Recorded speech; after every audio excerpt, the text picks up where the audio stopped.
I'm going to introduce my colleague Ron Ih from Kyrio, who's going to moderate this session. And Ron has a distinguished career, been in the industry for well over 25 years, starting with Sun Microsystems, hardware engineering. He joined Kyrio, Ron, what, about a year ago? About a year ago, where he leads the security solutions business line, and so he's the perfect person to be moderating this next session. So Ron, turn it to you.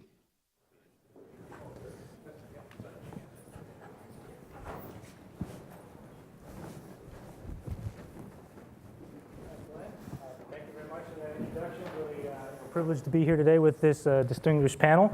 Here I have Matt Perry from Microsoft. I have Tobin Richardson from the Zigbee group, as well as Dan Massey with the Department of Homeland Security. So maybe each of you could give a brief intro, what you've been, your background. Sure. Matt Perry. So I'm here. I'm president and board of directors of the Open Connectivity Foundation. It's the world's largest open and free IoT standard, of which security is a big pillar. And my day job at Microsoft, I basically lead the hardware ecosystem for the Windows product line. Good afternoon. I'm Tobin Richardson with the Zigbee Alliance. I'm the president and CEO of the organization. We're a global IoT standards organization. We help develop standards as well as create product certification and testing programs, and provide global branding and logoing as well. We have about 400 member companies that operate around the world, including folks like Comcast and on our board of directors, as well as a number of other product manufacturers, ecosystem providers, and others around the globe. Great. I'm Dan Massey. I'm with the Cybersecurity Division, Science and Technology Directorate, U.S. Department of Homeland Security, and we'll quiz you on all those acronyms later. My role there is I'm the program manager for our IoT and cyber physical system security programs. We work with medical devices, auto manufacturers, building controls, even down into refrigerators and personal health monitors, and we'll get into a little bit of why we're interested in all those devices as we go forward. All right, great. Thank you very much, gentlemen. Really appreciate that. So yeah, I've been involved. This is about IoT security standards and certification. I've been very involved with OCF. Was the former co-chair of the security working group with Brian Scriber, who's in the audience somewhere here, and so that's what we're going to cover today. So I guess to start out with, for each one of you gentlemen, maybe you can get your thoughts on, okay, what's the current state of security standards for IoT right now? You have various backgrounds. What's your take on where IoT security standards are right now? Maybe Dan, can start with you. Sure, I'll start off. So I think it's very widely varying, and it depends on the vertical that you're looking at. So we do a lot of work with the automotive manufacturers, and I think they've really done a tremendous job moving things forward. There are some new Society of Automotive Engineers best practices and guidelines coming out. From our view, we've seen a real improvement there. Moving down the line, we're working with FDA on new efforts in medical device cybersecurity. And then as as been talked about here earlier, the more you get into what we'll tentatively call the less important devices, and we'll come back to that later, I think the standards tend to drop off a lot more, at least from our perspective.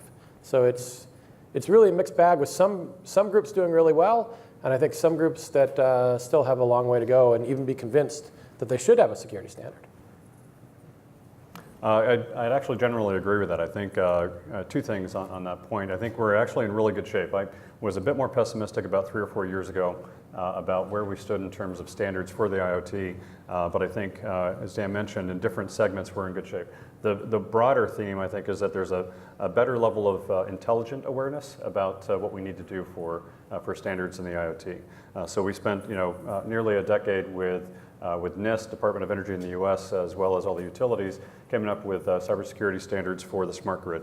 And I think we made really good strides there in terms of getting that up to snuff. And that sector is really good at this point in terms of where the understanding is. So you have a very good level of confidence in implementing smart meter systems, smart grid systems and solutions, and knowing that there's a good kind of basket of IoT standards to pull from. In the smart home side and the car side and others, I think it's still fairly nascent, but there's a rich treasure trove to pull from. But I do get worried about things like Dallas, things like a building in Israel that some folks flew a drone by and hacked into some light bulbs to show that they could turn those on, and the public perception of that. And I think you see that in the popular media as well. There's a cute movie 2 years ago or 3 years ago with Pierce Brosnan where he had his home hacked into by one of his technical guys on his team, and it's a cute movie, but it scares the hell out of everybody. And I think that is helpful in that it's action forcing for kind of the standards groups to be good in terms of moving quickly to ensure that those standards are quickly picked up and adopted in other market segments. Yeah, and I do agree with awareness is getting higher, at least as part of OCF. We have over 300 companies that participate and a number of companies that are joining. And number one thing I hear when I talk to various companies that want to kind of join our open process standard specs and certification is security. Especially right now where we are focusing a lot of our attention at OCF on consumer products. Number one question I get is, what are we working on security? And I can talk later on some of the unique takes that we have at OCF on how to find that balance. But it's early days, a little bit of Wild West, but at least there's a lot of people wanting to point the ship in the right direction. Yeah, it's interesting when you said the show was kind of cute and scary. Sort of reminded me of the previous panel talking about that. Was that a Cloud Pets, right? So it was kind of cute and scary at the same time.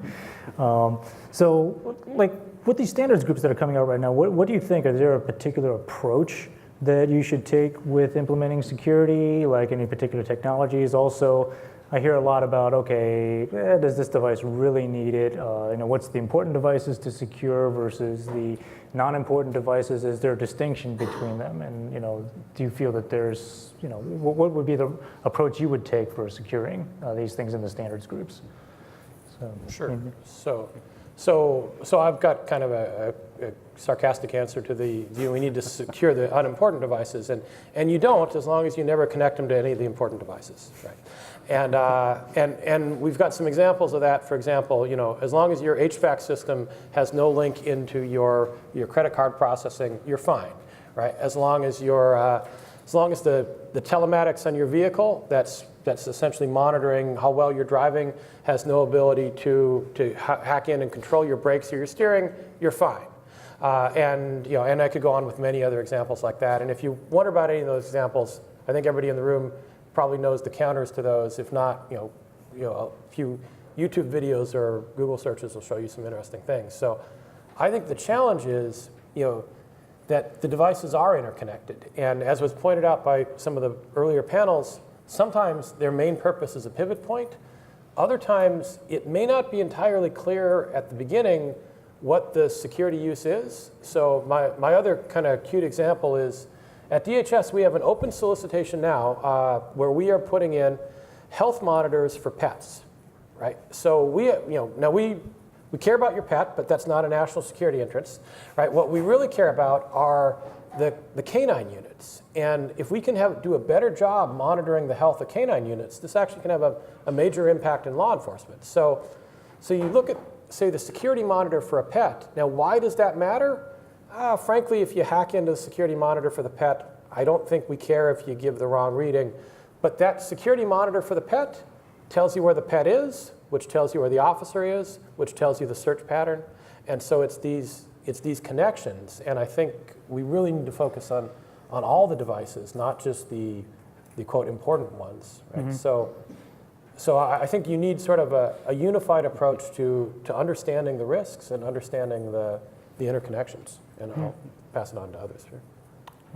Yeah, I think it's a good way to think about it. It's always, on IoT security, interoperability, any complex subject, the answer is always it depends. Unfortunately, there are different ways and rubrics to kind of use to attack that, though. So I think Dan made some good points about the different kinds of devices. For Zigbee devices, we also have door sensors and window sensors, and those are sometimes batteryless or just battery-powered devices with very limited computational capability. Doing high-level encryption on those those doesn't make a lot of sense, and it reduces the lifespan and really reduces the value. So if you look at the different kinds of devices as well as the resource constraints, and then think about how to mitigate the effects of hacks on those different kinds of devices, I think that's one of the approaches that we take. With the standards groups, we always take the approach that everything can and will be hacked eventually in some way, shape, or form. So it's a matter of how do we provide as much resistance to that hack, and then how do we then provide an ability to kind of reform networks, reform secure networks, and also recover from any kind of attack. So that's one way of thinking about that from a standards perspective. In addition, we also, within the Zigbee Alliance, we have network formation, we have different application layers that define different kinds of devices. So we take a layered approach.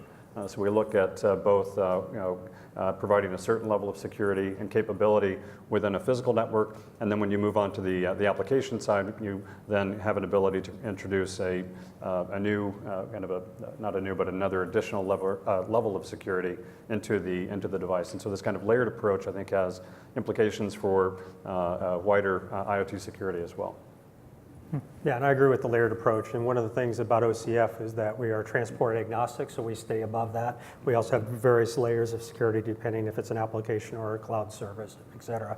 One of the things we're doing at OCF that we think is relatively unique is we have this interesting natural tension in that we are a specification organization, but we also have open source projects that are instantiations of that specification, and there's a natural tension there.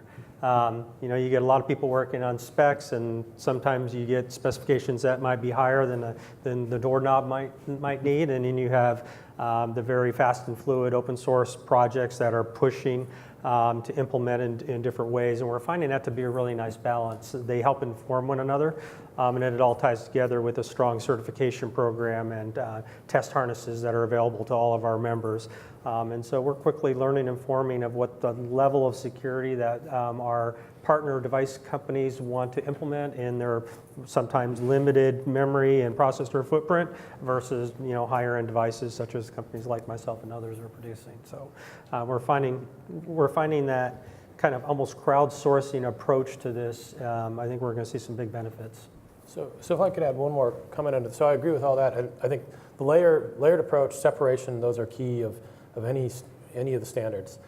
We've been struggling with the certifications, and they're great to have, but we've seen a very mixed message as to how much the end industry values them. And I'll point to one other fun example. So in the automotive space, right? So we've got 5-star safety ratings, and there's actually data showing that does influence which car you buy. There has been talk of cybersecurity ratings for the vehicle, but it's not clear that that's actually a decision point for any of the consumers. And before I pass that back, I'll end with one other interesting story there. So we did an experiment that was doomed to fail. We had one of our project team at the Washington Auto Show go around and ask the folks in the booth, "What are you doing for cybersecurity?" So here's the poor person trying to sell you the latest cool car, and we're coming up with so what about the cyber? As was pointed out, 100 million lines of code in the car. It's a very complex system. So we only got 2 answers that everybody basically punted and said, "Let me get your card and we'll get back to you on that." 2 groups actually had an answer, and very different answers. One actually mentioned a layered approach to security, separation of safety critical systems and other systems, so that was great. Another one made an attempt and told us that they had authenticated encrypted malware standard on every vehicle. So think about that. So there's some good security terms in there, right? Authenticated sounds good, encrypted sounds good. Malware, I'm not sure I want that in every vehicle, but coming back to sort of the bigger story, how much are we seeing any movement in the industry in terms of the standards actually affecting the purchasing behavior or the certifications driving that? And we're struggling with that. Right. So on the OCF side, as part of certification, that certification is about interoperability of devices. Okay. And so we're still working through as an organization specifically what are we going to stand up in terms of what a certification means as it relates to security. You know, in an organization that's young like ourselves, our first desire is to get products out there in the market. You know, we're competing against some closed standards out there that don't scale well to IoT. So let's get some products out there, and we're kind of taking a layering approach of the versioning of security as it goes forward. So this is an ongoing dialogue within our security working group, of which anybody that joins OCF can participate in those. And so this is what we're debating right now. I'd echo that. I think that's exactly right. And within certification, there are different levels of, not different levels of certification, but I think the companies or the consumers right now that actually use that as a purchasing decision are industrial or commercial. When you talk about a smart home, they don't necessarily know what level of encryption to look for, what potentially that even means. And so it's really about the ecosystems that are bringing these different devices in that are stipulating that level of security, whether it's with, you know, part of a works with Nest program, part of the Comcast Xfinity. They have different requirements so that if you're getting something that works with that system, that's the moniker that you're looking for.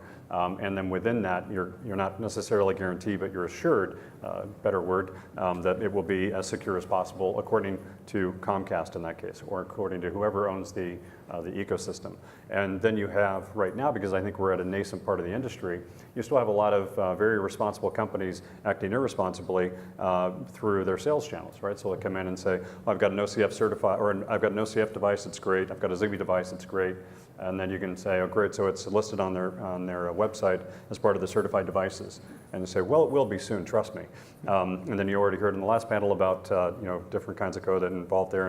And that certification becomes really important to ensure that it's matched up against what actually went through the actual certification process that's managed by the standards organization. So that level of assurity is critical, and at least for the industrial, let's say the commercial and the ecosystem providers, it's a very important element. I don't think general consumers, we're debating about this, right? So Zigbee, Wi-Fi and Bluetooth are fairly well-known interoperability brands, and you can still do that. Is there room in the market for a consumer to understand what Zigbee or dot or OCF or Thread? Maybe, maybe not, maybe one more, not sure at this point. But having to educate a consumer when they just go buy a light bulb that it's going to be you know, adhering to the best security practices is really a tough ask. And so it comes down to other parts that are in the smart home or in other commercial environments to be able to kind of work that. So actually, that's kind of interesting on the subject of certification, as well as because you know, that has a lot to do with, you know, ensuring interoperability. But there's not just also the security aspect of it, but there's how do you enforce you know, can security actually play a role in enforcing the certification itself? Because it seems like once a brand really starts to take off, you might have problems with counterfeiting or you know, a lot of times it's not too difficult to Photoshop a logo onto a box. So, you know, let's say OCF or some other brand really starts taking off. Somebody's going to want to ride those coattails and say, yeah, all right, I'm compliant. They stick the logo on the box. And do you see like that this could be, you know, an issue, and how might we use technology, maybe even security technology to deal with the branding, brand control and certification enforcement? I'll start it off if you want there. So there are two areas. You heard about what a way to do that with device manufacturers on the last panel, and that's through lawsuits. And so we send a lot of cease and desist letters all over the planet. It's not one region that's the bad actor. They're everywhere because they want to take part in this, but they want to pay to play. So that's one way. In the smart energy area, we used CBKE in a CERT program. So you've got keys that require that. So that's one way of addressing that. If you don't have the key, you're not going to be able to get onto the network. And so if you have a device that doesn't engage there and participate in that, get the key appropriately, then that's one way to kind of limit that. So that on the smart energy side has been useful. On the smart home side, there's still a lot of rogue actors all over the planet, and so we're still, like I said early on, in terms of figuring out if we need to put a consumer-facing logo out there that we can then go and beat up a lot of companies and bad actors to make sure that they're actually doing this in a way that's not counterfeit. That's a problem I think we'll still face in some markets for the next 10 years, but there are different ways to do that. Agreed. I have not much more to add than that. particularly since we're considering the consumer devices first, we're debating this as well. Where do you make investment on enforcement versus what we can do? One of the things we have done is to ensure that we've recruited member companies from around the world, so at least we have some very large companies in the right places in the world that can help reinforce local strategies. We've got a few things on the government side. It's a little different. So in the home market, I'm not sure. So I'm in the R&D side. I have no regulatory authority. So I should always start with that qualification. And we have no interest in being in that space. There are issues where we try to enforce some of that. Is if you've ever tried to get something onto a government network or in a government system, there's a pretty elaborate CNA certification and accreditation process that tries to address some of those issues. But that's only applicable in a very limited setting, right? I'm not going to take my personal health monitor and run it through that process. In a large SCADA system, in a smart grid environment, in aviation, potentially in automotive and medical, we may have some enforcement techniques there. But we're actually actively struggling with how much should be required and how you actually then go and verify that you've met that group. The one positive thing is, while anybody can slap a label on there, if you look at, say, Energy Star or some of the other certification / ranking programs, although there is fraud, they do fairly well. So maybe we could do something similar in security, but I don't think we're quite there yet. Mm-hmm. Okay, and I'll put my CableLabs hat on here real quick also, because coming from the cable industry, the way back in the 80s and 90s, everybody was stealing cable service because it wasn't really all that hard to do at the time, because it was okay, you take a few things off and you could get it. So that's why they actually, as Phil mentioned in the opening remarks, that Kyrio and CableLabs run one of the largest public key infrastructure in the world. Basically, every box and every modem out there, there's some digital certificates that are on there. Basically asymmetric cryptography. That makes it, I won't say impossible, but quite difficult for you to sort of like forge your credentials, if you will. And so that's like sort of a way of having a user log on. So instead of having the username and password, you actually have a digital certificate that's a cryptographic way of establishing identity versus something that's less secure than a username and password. So that's what they've been doing for the last 15 years or so to actually manage access control for the cable industry. I think that's an important point. I mean, so I talked about the fact that the smart grid industry, by and large, uses that kind of an approach. And we've talked also about smart home devices being resource constrained, and you want to make it easy for these devices to come in because you don't want network administrators running a smart home. But at the same time, anybody that has a house, I think, probably considers their home critical infrastructure. Mm-hmm. And so they want that same level of security, even for the light bulb they put in that may just turn on and off, but they still don't want that kind of intrusion into their own home. So it is still kind of a trade-off between figuring out how to deliver the best interoperability and consumer experience while maintaining the things that are important to consumers. Yeah, because, in just recently, previous life, I was in the semiconductor industry, and we used to say, well, if you've done security right, you don't really even know that it's there, right? And so the good news is that in the last even 10 years, with the Moore's Law coming in and everything, you can actually get quite a bit of computational power in a really, really small chip nowadays. So I guess there's still hope for us all that you could actually put stronger authentication methods and crypto security methods into even some of the smallest devices out there. When I was talking to some potential customers, I think in the previous panel they mentioned this. It's like, well, yeah, who cares if somebody knows what my thermostat's set at or if my lights are turned on and off? It's like, you're absolutely right. No one gives a damn about that. What they care about is what that thing is connected to, right? Because once they get in and nobody knows that you're there, they have all the time in the world to sit there and keep poking around to find the next place to keep hopping around. And that's really why I think the kind of convergence of the technologies is going to help this going forward. So let's see. We did mention, we touched on the subject of there's a lot of verticals that are out there right now. I mean, we got smart grid, automated demand response. We have commercial IoT, consumer IoT, we have medical, we have automotive. There's a lot of these different standards out there. Do you think there will be or should be consolidation of these standards, or kind of what are your thoughts on all the different verticals and things that we call IoT out there? That's a really fascinating question, and I think that's so we're struggling with something inside the government right now, which is in our role at DHS, we're playing an outsized role in the automotive space, in the medical device space, and a few other areas. Which you might argue better belong to, FDA should be doing medical devices. Why is DHS there? NHTSA, highway traffic safety, right, should be doing vehicles. Why is DHS there? And here's the challenge we're faced with. We could look at them as separate verticals, and they do have very different pieces, right? The requirements for my medical device are very different from the requirements for my car. Even something like how we update them is a very different thing.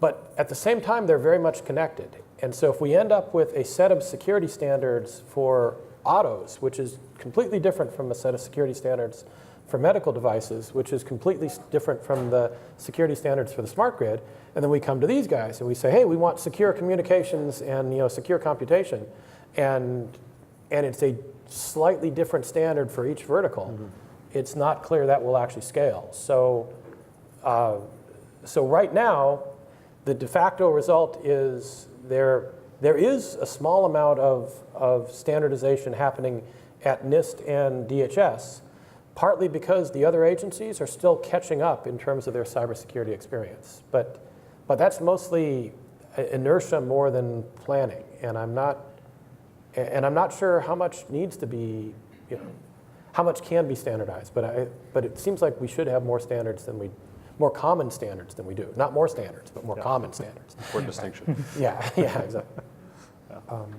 We're defining common frameworks. I mean, there's three applications that we wanted to hit immediately. There's proximal to proximal devices. It's proximal to maybe a set-top box or a router in the house that would hit the cloud, and then a small device is going to go to the cloud independently. If you had all these different standards and they couldn't talk to one another, then we couldn't enable the scenarios we're looking for.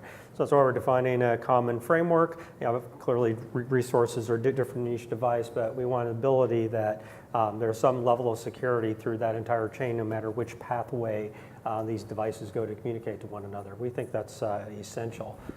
And again, as part of this open source and spec, we're trying to find the balance of where we're investing initially and then bringing on other scenarios over time. And I'd agree, I think, with Matt. I mean, OCF structured in many ways very similarly to the Zigbee Alliance. At one point, we had 36 liaisons with different standards organizations, and that was really, so I think the answer to your question is there will be harmonization, and there will be standardization, there will be some consolidation by organizations and by common elements too. Right. When we were doing these 36 liaisons, it was largely around smart energy, and so we had agreements with the Society of Automotive Engineers, because as you looked at electric vehicles tying into grid managed systems, how do they talk to each other, what's the right physical way to talk to each other, and so that's just one instance of how this all kind of comes together. And then within our organizations, we have industry specific groups. We've morphed a little bit from kind of having commercial building, smart home, to having lighting and occupancy, to having smart energy. And so defining it more along the lines of the different kinds of devices or environments. And I think that will evolve over time. Concurrent to that, we're really fortunate as an organization like OCF to have companies and individuals from around the globe and from different industry sectors, and that's really helpful when you get to security. So that as I try to, in one group, define what a light bulb is and how it turns on and off, to another one where I've got an electric vehicle and I want to define charge point and things like that, at least I know how I'm going to talk to each other and exchange kind of secure messaging. And so that's really helpful to have that kind of cross-pollination. And some organizations, like Matt talked about, are really closed, and there's a benefit to that because then nobody knows what they're doing.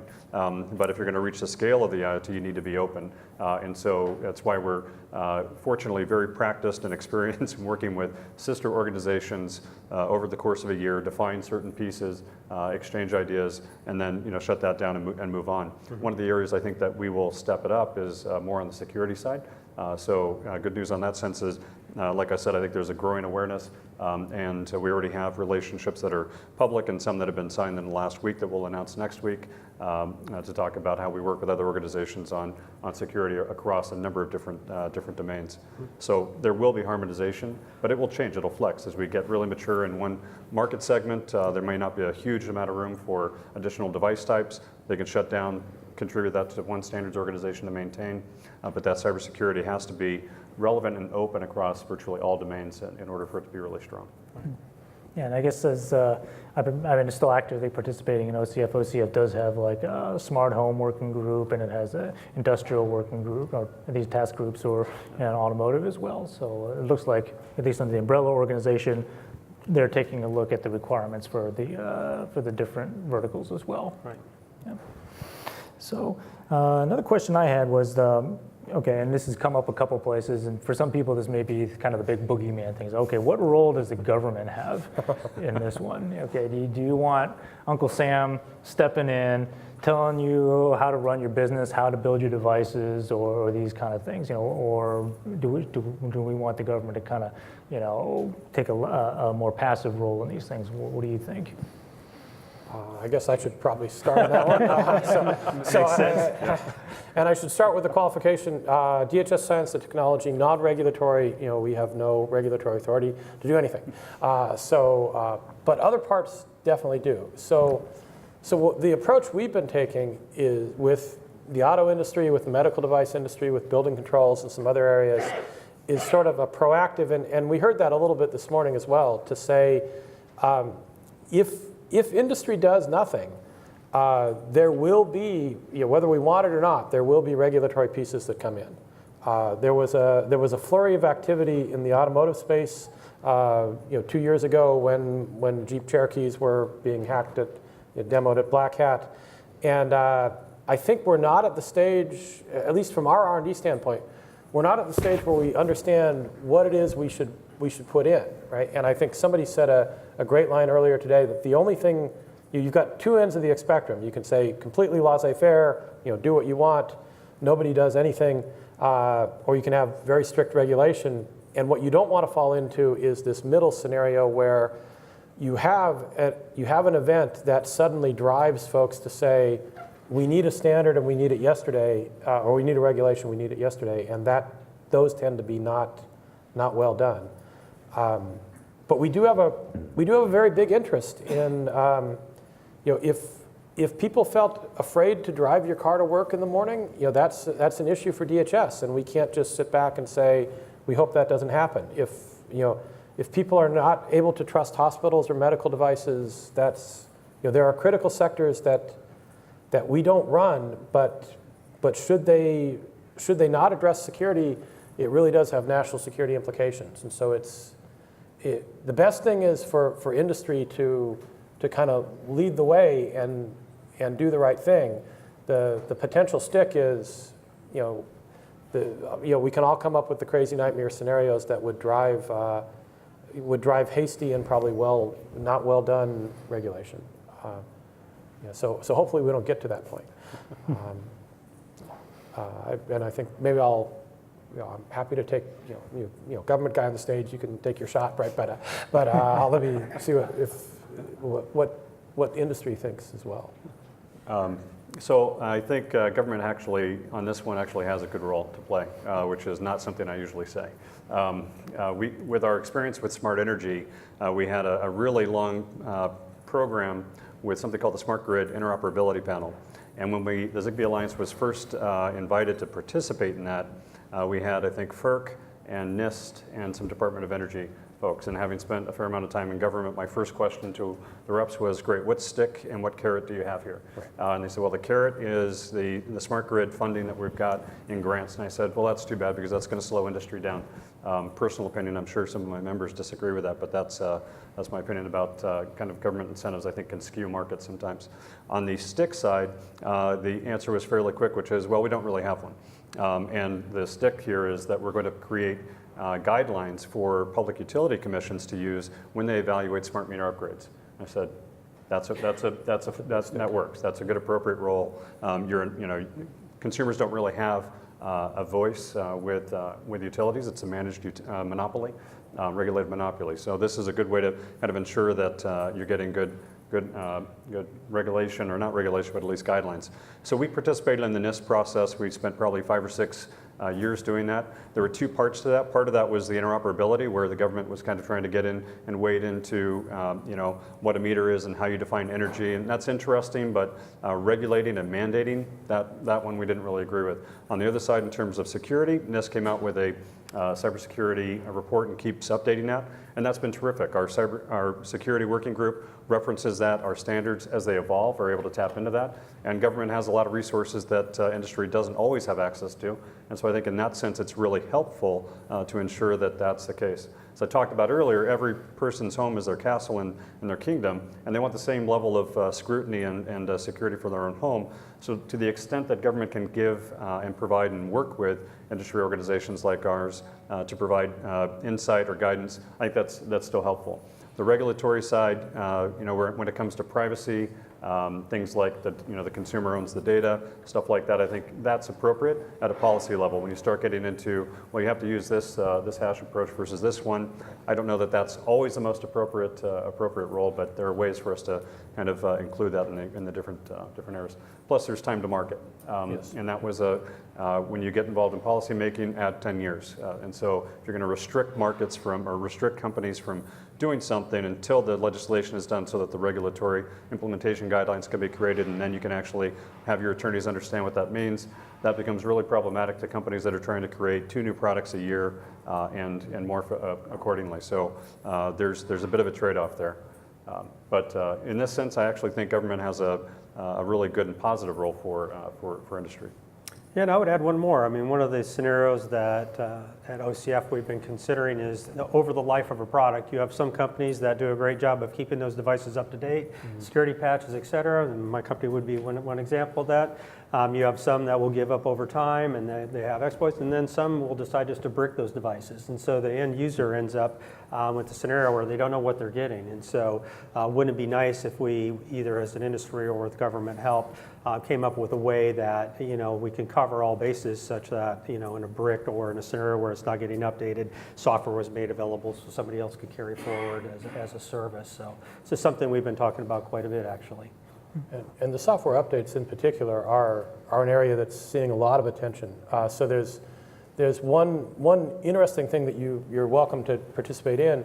So in the automotive space, we have a group called Uptane, so like Octane, but for updates.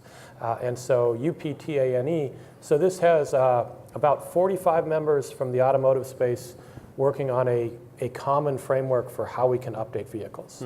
So I think that's a great way to kind of make use of common standards, and it's not a requirement, but it does have both DHS is funding it, and NHTSA is a non-voting member. So I think that's where we can do a positive thing. One myth that the FDA folks always like me to try to dissuade is in the medical space, there's a myth that say if you update, put a security patch in your medical device, that it's no longer FDA compliant, right? That is not true. The FDA folks will come in and say that is incorrect. You actually can patch and are encouraged to patch your medical devices, right? But there's an interesting line there, and this was touched upon earlier as well, between what's the security update versus a patch versus a change. And so if you think about let's say an implantable medical device, at what level do we need to be controlling the certification and the say FDA approval for the device for an update versus at what level is it simply something you should do and you in fact should be encouraged to do.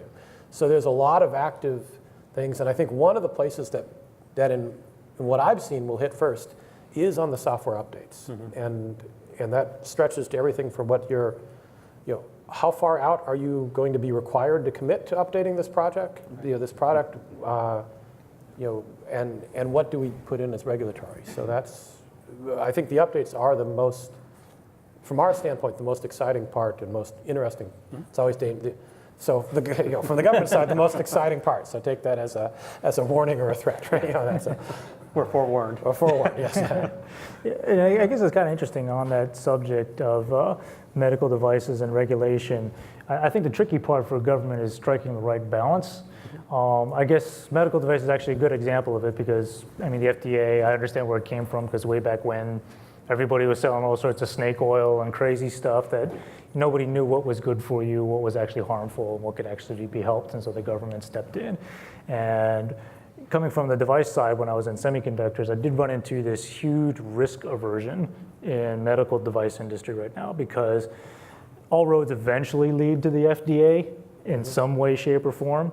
And so these medical device guys are like, look, it's gonna take me 2 to 3 years and anywhere from $500,000 to a couple $1,000,000 to get this thing through FDA. My current device, I got it through. I ain't messing with it until somebody holds a gun to my head and says I have to, right? Because even if you say it's a software update, I never know if the FDA is going to come in and say, hey, sorry, you got to recertify that, and then I'm hosed, right? Yep. And so I guess that's kind of the where I see one of the things is to strike the right balance with government there because, it is somewhat of a blunt instrument, and if it covers everybody and everybody gets really scared, that at least that's what I saw in the medical industry.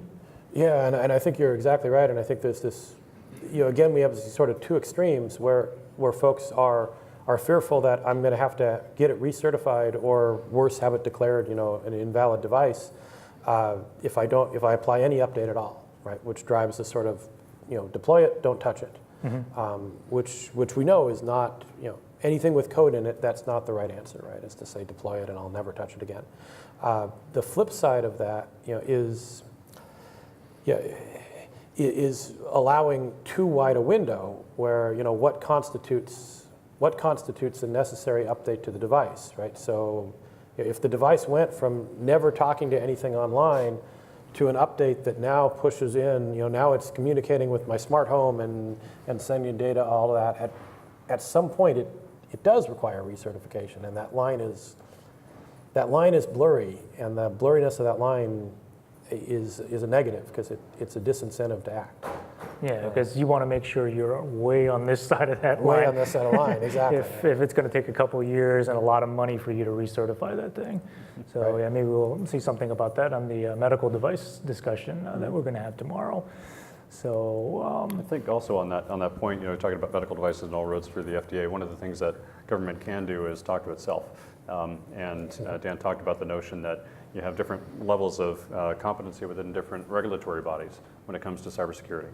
And being able to at least tap into an expertise both within the government where those experts are, as well as in industry standards groups especially that are touching those kinds of devices, I think can be really helpful.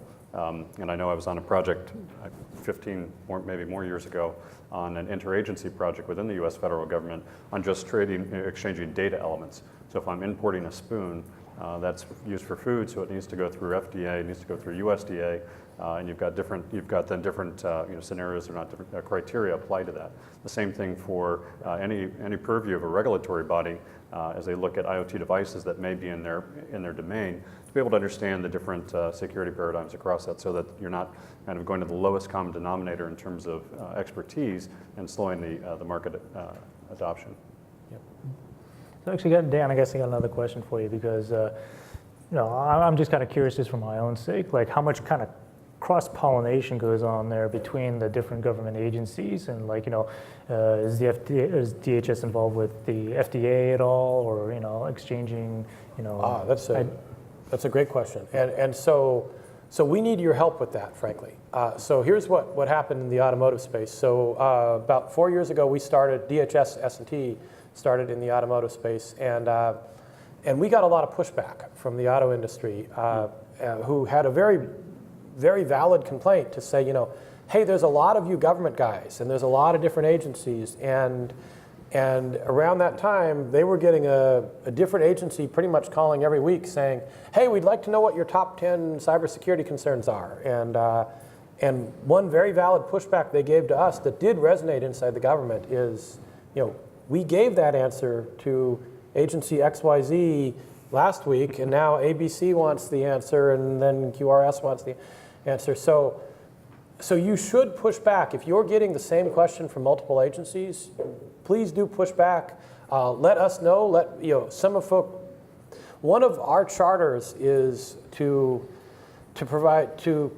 use our power to convene, and that applies to both within the government and outside the government, right? And so what we did in the automotive space is we actually created a voluntary automotive cybersecurity monthly government meeting, phone call, that got to the point, and we made that public so that now the auto industry could come back and say, we briefed that to the government vehicle cybersecurity working group.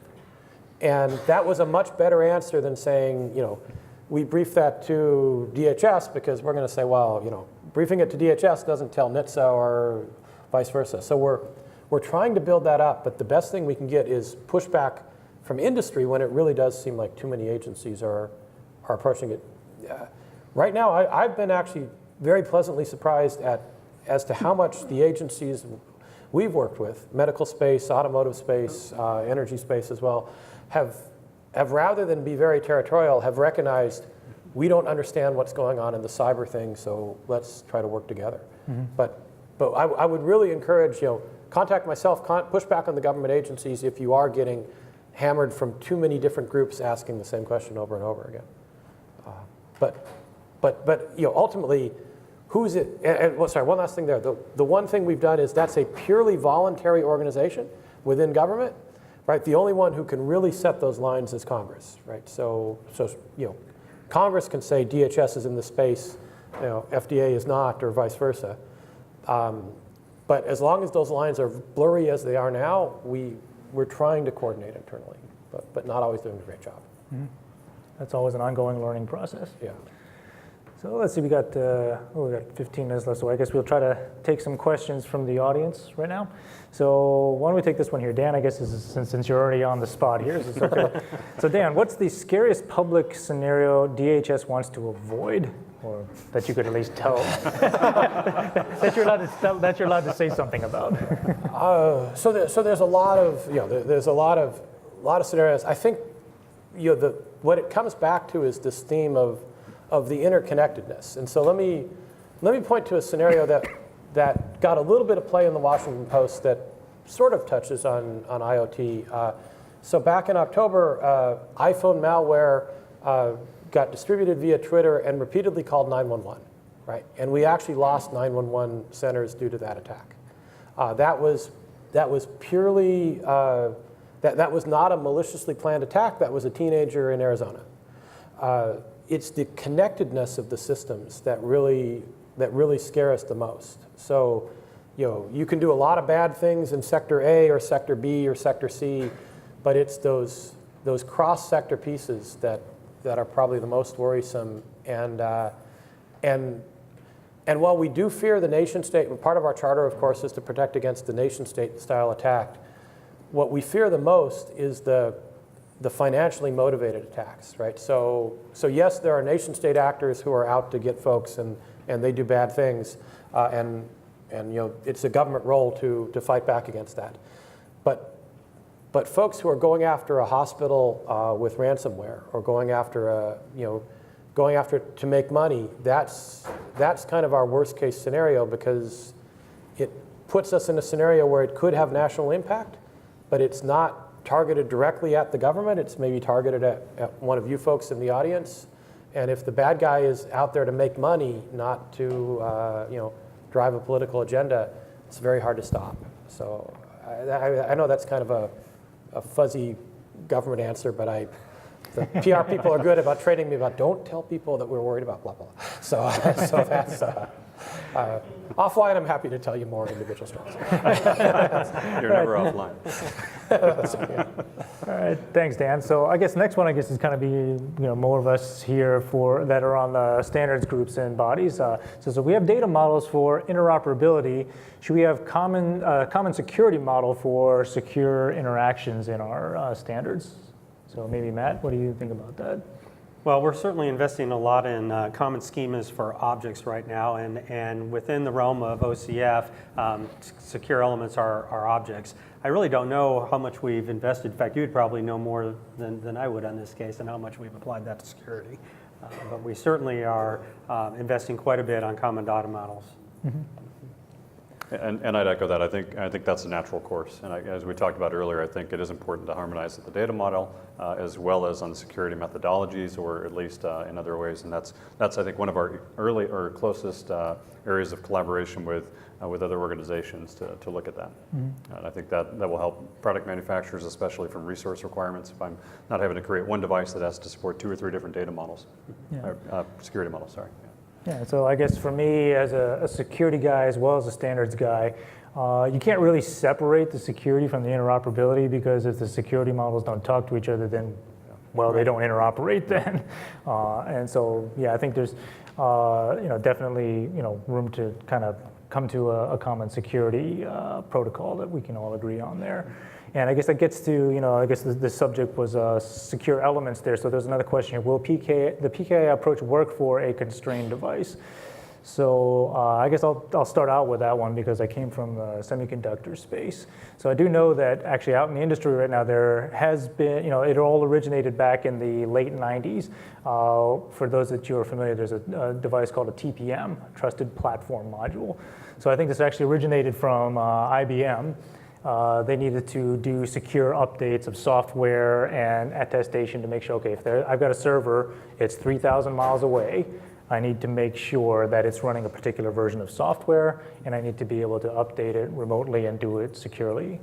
So from those, I know that they've developed actually these ASSPs, or these standard products now, which are essentially the TPM distilled down to a very, very small chip.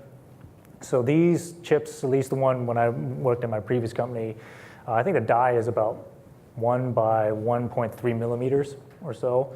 The actual chip package may be 2 by 3 millimeters, and they're probably on the order of 50 cents a piece or less, depending on the volume. Essentially what they are is that you could think of them as crypto coprocessors.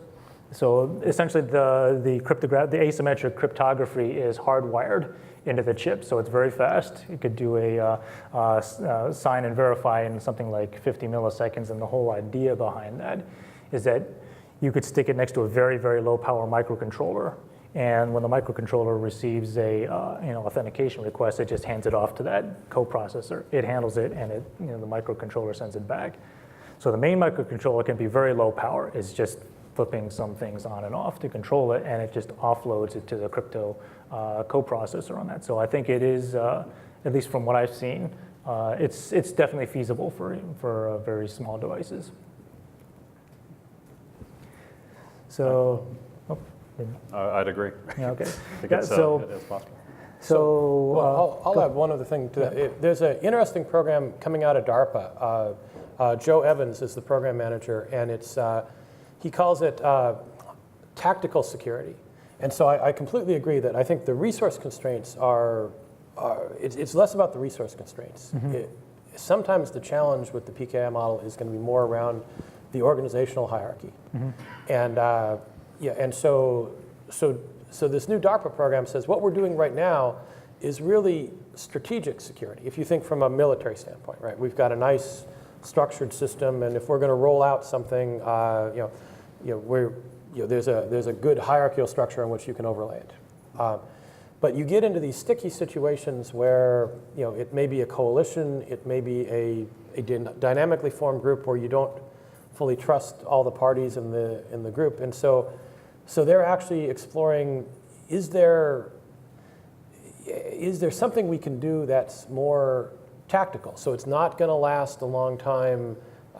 It's not going to have all the great security properties that we would by a full-blown PKI and the infrastructure that comes with that. But could we solve short-term security problems? And then that raises the question of: is there such a thing as a short-term security problem, right? And so that's I don't know if I don't think I necessarily have a different answer, but that PKI question just prompted me to think of the work at DARPA, and I think there's some interest there in where this is headed, and And being a security person, my natural reaction is, you have security or you do not have security. There's a lot of gray areas that end up just benefiting the bad guy. But there's definite interest in that direction. Yeah. So. I think the PKI technology originated, I think, was in military or government defense. And so the definite benefit of it is that it's very scalable, it's very flexible. It is a little more complex to set up, which I think is the challenge in the industry right now. It's like, okay, can you take a technology like that can be broadly applied, but package it up into, when you're dealing with embedded systems guys, a lot of them, if you said a digital certificate, they'd say, I don't know what you're talking about, right? So how do you make that, package it up in a way that it can be applied, very broadly without having to be a crypto expert to do it? Yep. So let's see, I guess on the standard side again, how would you address the previous panel's point that in many cases, source code is poorly written? Is this generally accepted premise in OCF, Zigbee, et cetera? I'd say I don't know that that's really one of the premises, and there are ways to help address that through good certification, but also this notion of optionality and mandatory features within certification programs. And you can get away with a lot when you have optionality. We've been, if I may, hardening that notion for products that get certified. And in order to meet those mandatory requirements, you have to have better code. And that's kind of our roundabout way of doing that. From a certification standpoint, we don't really check the code. I don't think the test labs do. It's really about performance. If I'm sending a message over a device, will it receive that and get it in the way that it's expected? And that's the kind of certification that we get into. So maybe is probably the answer on that one. Yeah, what we have found, at least at my company, before the Open Connectivity Foundation, we were a member of the All-Scene Alliance, which was something similar, which we eventually merged together. And as part of All-Scene, we were kind of late to that party, and that was purely an open source project with no specification. And then we came in and tried to help out on specs, but we also have some, we did a lot of code inspection and found things that we would have preferred to do different. It was easy as checking in new code.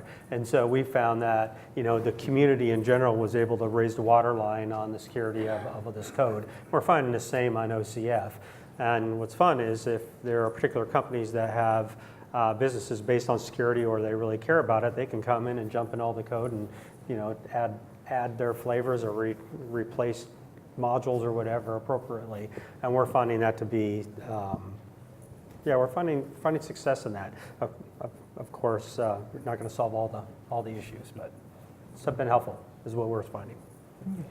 So let's see. I guess this first question here is kind of coming back to the PKI sort of security methodology. So what are your thoughts on a centralized security certificate issuing authority? I guess in terms of managing who has access to a particular ecosystem, who's certified, and using it for security, these kind of things.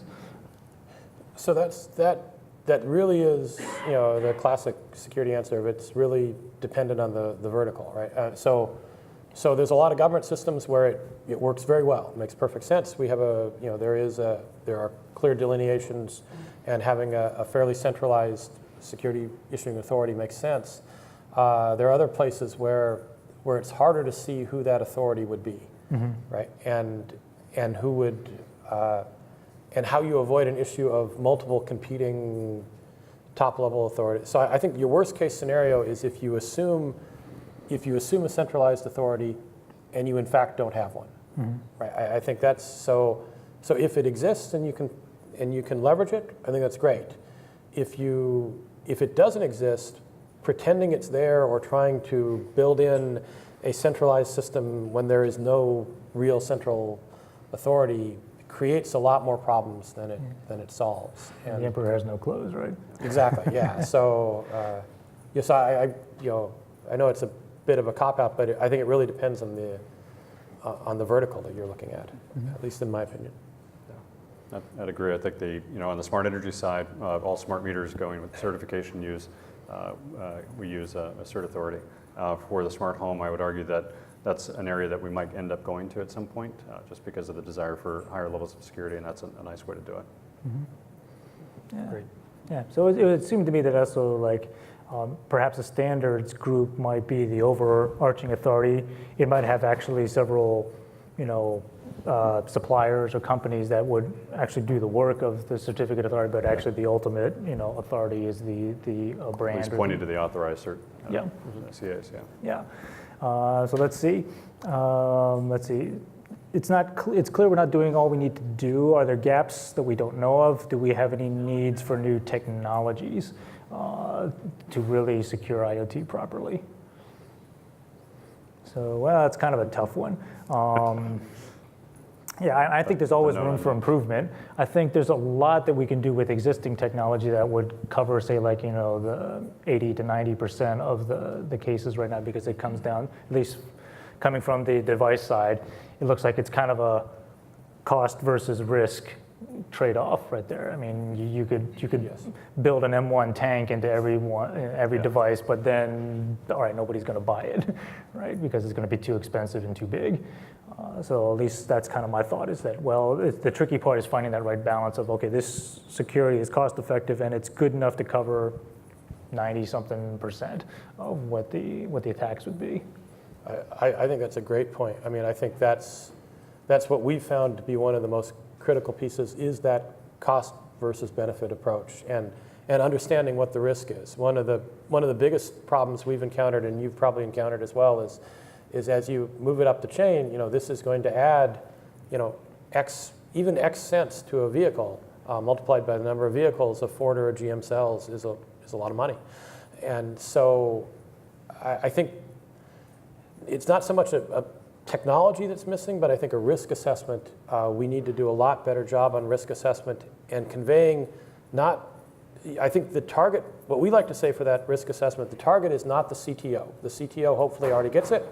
If not, the CTO needs to go, right? So the CTO hopefully already understands the cybersecurity.